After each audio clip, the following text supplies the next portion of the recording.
Are you ready to create a great business as part of a great life? Welcome to Avant-Garde Radio with your host, Ana Rosenberg, featuring world top minds, authors and industry trendsetters, sharing their best ahas, secrets and strategies. Show. I'm your host, Ana Rosenberg, and today we'll talk about public speaking confidence with our guest, Dr. Craig Engstrom. Craig is an assistant professor at Southern Illinois University Carbondale and owner of Sophisticated Communication Consulting. He helps various early career professionals and career transitioners harness the power of persuasion in order to sway audiences in written and oral communication. He approaches public speaking coaching as a chef. He gives clients the basic ingredients and steps needed to dish out savory products and show them how to pepper their presentations with a little style. Let's welcome the chef himself to the show. Welcome, Craig. Thanks for having me on, Anna. Great to be here. Let's start with the kind of people and the kind of clients you help. Sure. So I assist primarily early career professionals and what I call career transitioners in both writing and producing their public speeches, preparing for interviews, preparing for job talks, and those kind of things. I also help a few clients at the upper levels, sort of vice presidents or executive level of companies. That goes beyond confidence, so I won't speak too much on that today, but I would say those are the two primary clients that I've been helping with, and I've enjoyed it greatly. So as you said, one of the big topics of our conversation today is confidence. I'm curious, what is confidence for you and to you? Sure. Confidence for me is the ability for people to feel comfortable with what they're talking about. They might not necessarily always talk well. For example, they might have, a voice that is cracking or nerves or whatever. But at the end of the day, what really matters is whether or not you believe in what you say and you say it well when you actually say it. And when I say well, I'm talking about, that you have prepared the content, that you feel great about what you're saying, and you're willing to engage with the audience in a way that makes you more of a human. That's a beautiful definition because it doesn't imply perfection. Exactly. What do you see as the biggest misconceptions about building public speaking confidence? Sure. So some of the biggest misconceptions, of public speaking confidence is that that people are either born with confidence or not. And really, with all things, I think, in life, but particularly public speaking, you get better the more you do it. And when I talk about doing it, even if it's your first speech, we're really talking about preparation. So I think that is really an important point that I want to emphasize, is that to be confident, you really need to prepare. And that isn't just at the last minute practicing your speech. So a lot of people will wait till the end. But I'm talking more of a comprehensive approach where you continually work on what you want to talk about and what you want to be an expert in over time. So reading a lot. So I think a lot of people think, I can just do research and then put together my presentation and deliver it. You're not going to, again, to go back to my first point, to really be confident about what you're talking about. So you really want to build up some expertise in the areas that you speak about, and then just keep practicing, even if it's an everyday conversation, so you get better with engaging with people about those particular topics. So that would be a misconception that I think people have. I also think a misconception about confidence is that people who might be nervous are lacking in confidence. That's actually a very separate issue. And there are different degrees of public speaking anxiety, right? There are people who generally just fear it. That would be what we call glossophobia, or fear of speaking. Then there are people who have preparation anxiety. Those are the people who actually get nervous just thinking about preparing. And then there are those who have performance anxiety. And really, for me, I think the biggest issue with confidence is if you just avoid preparing, if you don't really practice, and then finally, if you are delivering, if you sound nervous, the audience actually will be on your side most of the time. And people who discount people because they sound nervous, I think, are in the wrong. So we need to overcome that idea that people who are nervous are lacking in confidence. That's just not true. That was a great distinction, particularly the distinction about some people are afraid just of thinking of having to deliver a speech. So they have this anxiety during the preparation time. Exactly. Right? It's very interesting because most of the work done on public speaking confidence, on building confidence, is about the day of. Exactly. And that leaves out the people that need the help to start preparing. Exactly. Yeah, well, that's obviously why you are so successful. Some people think that experts don't fail. Can you speak to that? Sure. I'd love to speak to that because I have failed, and I have failed big several times, actually. And I'll tell you a quick story if we have time for it. We have all the time in the world. Oh, okay. For you? Well, I appreciate it. So, actually, and this goes to, I guess, a lesson learned on what I'm talking about, that you need to be preparing and you need to feel comfortable with what you're talking about. So I was hired for a gig to talk, and it was actually to a group that I had some familiarity with. And they wanted me to talk about some issues related to student leadership and so on. And so I came up with this idea to talk about my experiences of student leadership back in the day. And some of the things that I was going to talk about, I really didn't feel represented me well. So already in the back of my mind, I was already doubting that I was believable. I actually felt that I might be telling my audience things that I myself didn't believe. And I don't know why I thought that I needed to talk on those things, but I got it in my head. So on the night of the event, I had done all the things that you need to do. I prepared, I wrote it, I practiced, and so on. And I was the last speaker of the event, and it was a dinner. And we're sitting there, and I'm in front of everybody, eating dinner, sort of on a stage with other people who were talking and getting awards and so on. And I just kept getting more and more nervous. I had dry mouth. I was drinking a lot of water.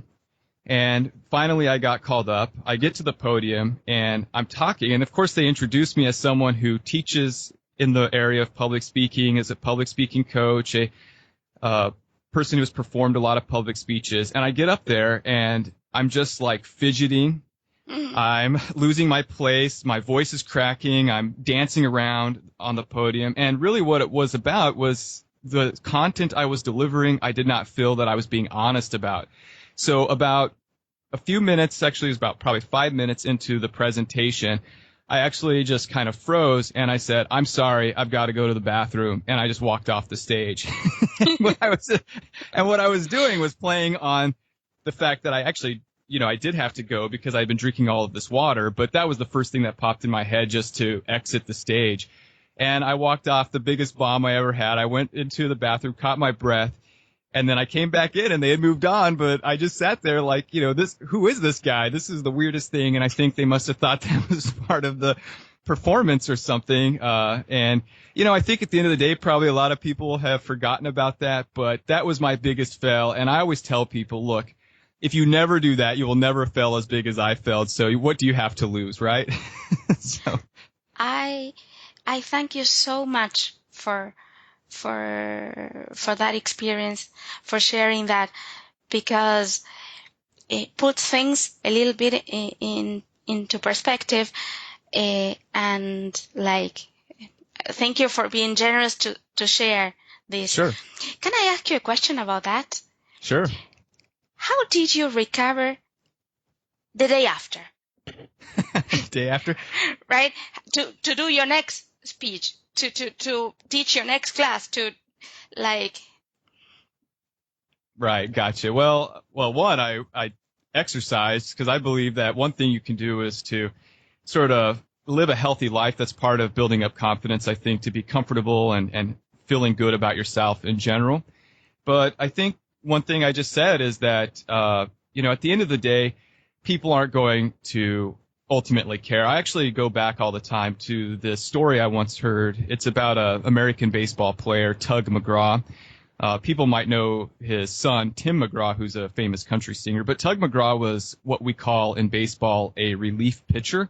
That's the person who comes out at the end of the game, and usually if it's a very close game, because they're rested, can pitch out the rest of the game and hopefully win it for their team. Well, of course, that's a lot of pressure. So he says that he would often stand on the mound, close his eyes, and think of what he called the floating ice ball theory, which is and I don't mean to depress people, but he would think in about 1 million years or so, the sun will burn out, the earth will turn into a big ice ball, and nobody's going to care that whether or not at the bottom of the 9th inning, Tug McGraw threw a pitch that lost the game. And so I think for me, that's a story that I also hone in on, that one speech is not my entire story. I've delivered awesome speeches. I've delivered mediocre speeches, and I've delivered really great speeches and really terrible on both ends of those. And people at the end of the day, I think, are very forgiving. They'll say, at least that wasn't me up there. And maybe I lost some clients. People say, I don't think I'll ever hire this dude to help me out. But, for others, if they get a chance to see me again, I know they might change their mind. So, I think recovery after it is just you have to move on. And as you very well said, they probably forgot they laughed, or they had the thought of what a weird thing to happen here. And then they forgot about that. Exactly. 3 days later, it was gone. Exactly. It's in our head that is still there, right? Exactly. What do you feel are some of the little-known pitfalls to avoid when building confidence?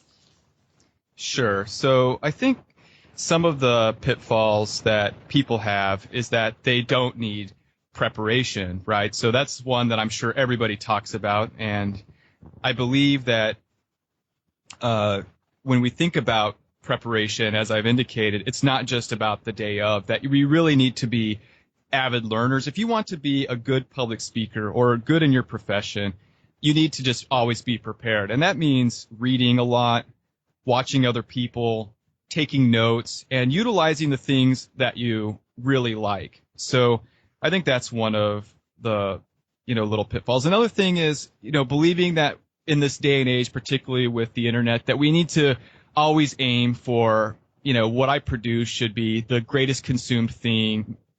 I need to be well known. You need to be confident with what you do and happy with what you do.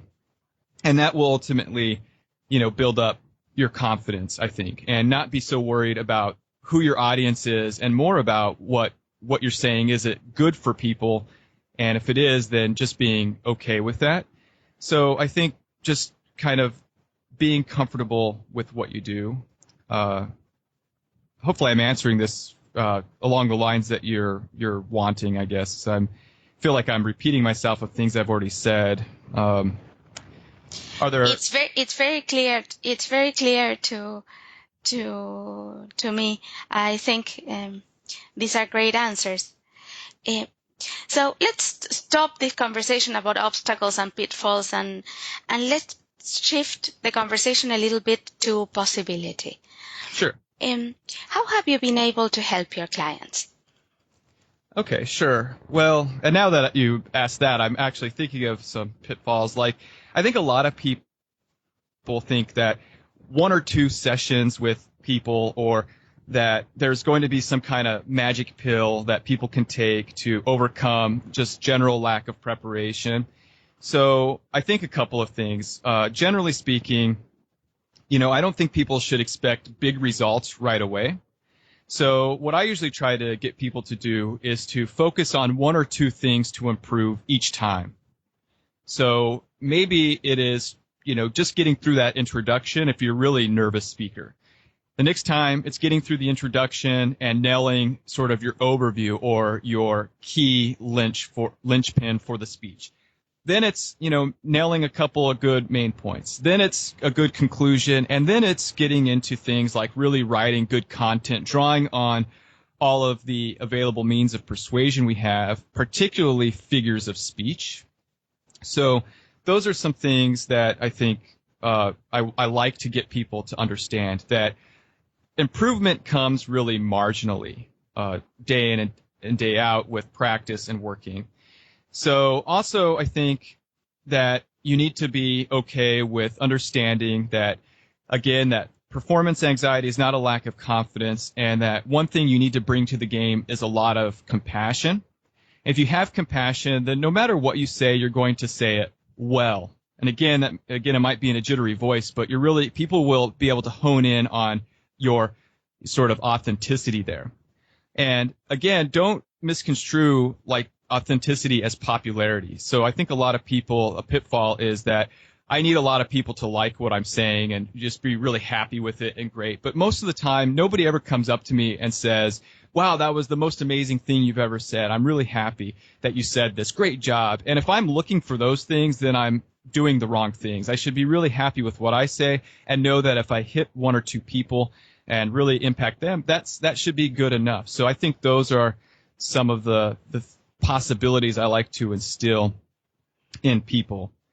So your audience ultimately needs to get onto your side, but they don't need to be on your side in a way that they're your followers and, holding you up on a pedestal, that they just come to you and believe that what you're going to say is true, it's helpful, and so on. And then if you practice and practice and practice your delivery over time, you'll be able to match what you're saying, which is great, hopefully, to now a type of delivery that will wow the audience. But really just begin with the substance and then work your way up into the delivery. That's great, and that's something we all need to hear, because like as hard as you probably are working on the public speaking pill, it's not ready yet. Yeah. I assume. So that's something we all have to hear. What inspired you to do the work that you do?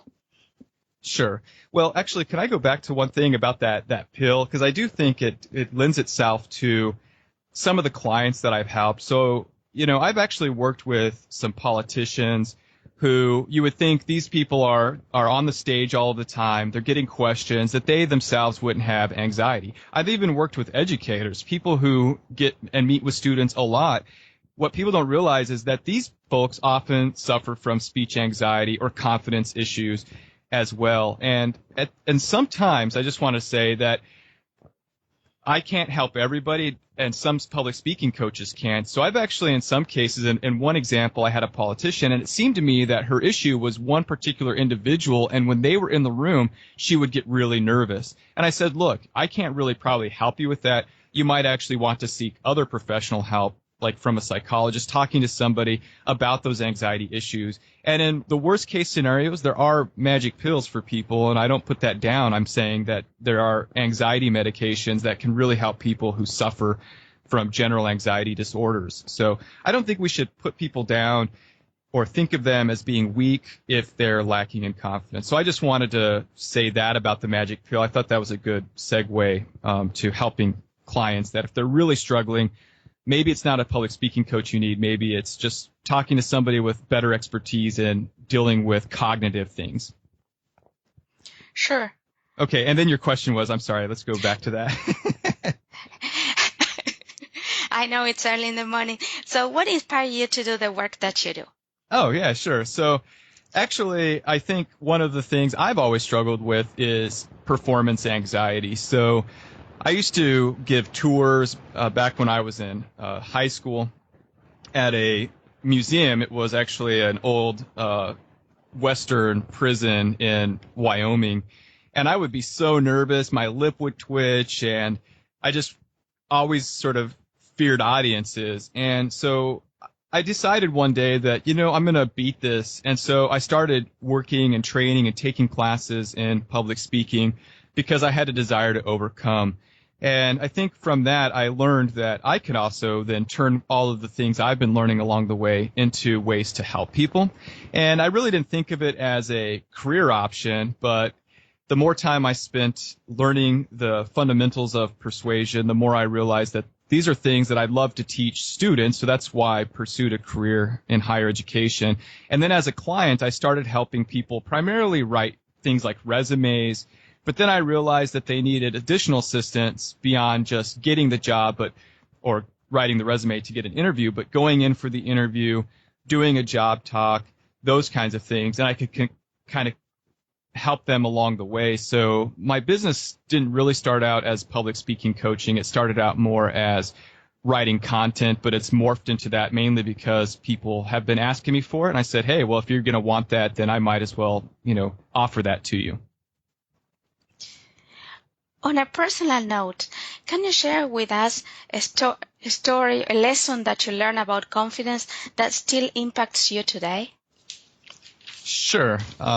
Give me a second here to kind of think of one. So, well, I would say that one thing that I learned about my own confidence, so that's what you're asking, right? A personal sort of note about confidence. Yeah.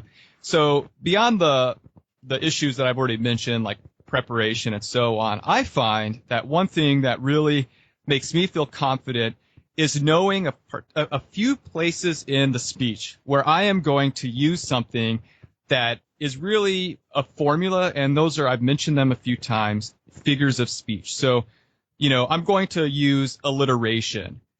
Like I might say something, a common phrase. People might say peace, power, over profit, or something like that, where you repeat those P's in it. So I know I'm going to do that somewhere in the speech. Or I've worked sort of on a joke. So just recently I gave a talk, which is a Pecha Kucha talk, where you give a presentation. It's called a 20 for 20. The slides auto-advance every 20 seconds, 20 slides in 6 minutes and 40 seconds. And I knew towards the end I would be losing my audience because it was a presentation actually on figures of speech using a lot of the words that come from ancient Greek and Rome.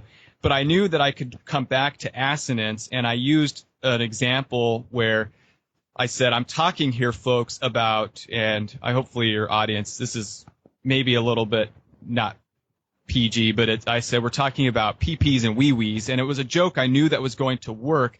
And that is, I was giving an example of, I don't want to say an expletive. I don't want to use a bad word, but I can use assonance, which is the repetition of vowel sounds. And I knew that was coming, and I knew the audience would laugh.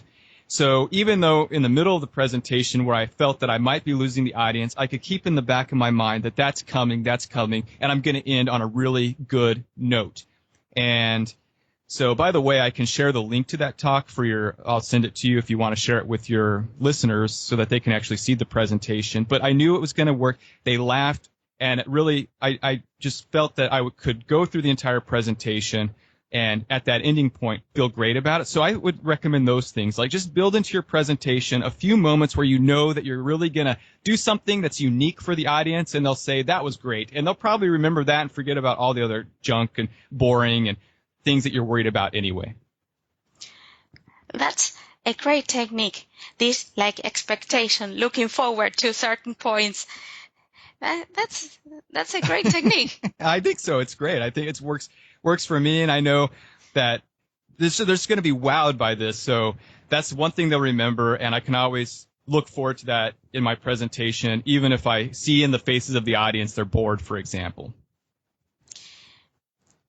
Now comes the hard question. This is really difficult.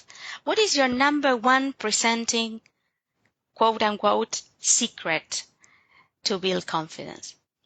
My number one secret to building confidence. Well, I've said it several times, and it really is about just having a passion for what you're talking about.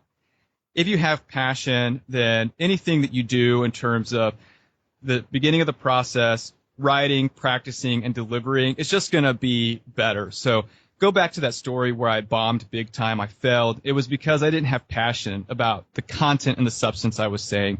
So find your sweet spot, find the thing that you want to talk about, and try to get that into every little talk that you do in any way that you can. And I think that you will have the motivation to do a better job in general, and that will lead to greater confidence. Confidence is like the first step. What comes after that? Sure. Well, I would say that once you start feeling great about what you're saying, or feel more comfortable in front of audiences, wherever your issue of confidence might be, I would say the next step is to elevate the writing and harness the power of persuasion. Notice my alliteration there where I'm using the P's in repetition. So I would say that's the next step for people. What makes great public speakers, the ones that we remember, the ones that we draw to, even great theater, right? Everybody talks about Shakespeare being so great and so on. And it's because they use literary devices. And this is not magic, it's formula. So just learning to use things like a phrase that it's called polyptoton. That's a very strange word, but it really just means that you use the same word in different ways. So I might say something like, presenting is a present. That repetition, so I'm using presenting and present, those are two different words, and that's actually a formula. The Greeks, the Romans, they were talking about these things long ago. It's been used in theater over time, and it's used by people, even great public speakers, like in the United States. I think one of the best stylists right now is President Barack Obama, right? And the reason he's a good stylist is if you look at his speeches, is using these formulas over and over. So I would say really start diving into persuasive aspects, reading about how to use persuasion well, good writing techniques, how can I organize my content differently? For example, we have a presidential candidate right now. People probably heard of him, Donald Trump. And in his speeches at the National Convention, he actually used what is called a comparative advantage speech. While people might not agree with what he said, I actually saw that as the outline. I say that's a really good outline. So it's not magic, it's formula. So that's what I would say to people. Reach out to folks who can help you. Take some speech classes, take some persuasion classes, read books on persuasion, and I guarantee you, and by the way, read books, read literary books, read Shakespeare, read any kind of authors that you like, Harry Potter, anything, and you'll start to read not just what they say, but how they say it, and then deploy that in your writing, and you're going to be recognized as a great public speaker. That's a great next step and something that we can all do. Exactly. How can people find out more about your work? Sure. Well, I have a variety of websites, but I would just send them to my consulting website, which is www.sophisticated.me. And that's a perfect note to complete our interview today. Till next time, remember that your awesomeness is portable. You can take it with you anywhere. Great. Thanks for having me, Anna.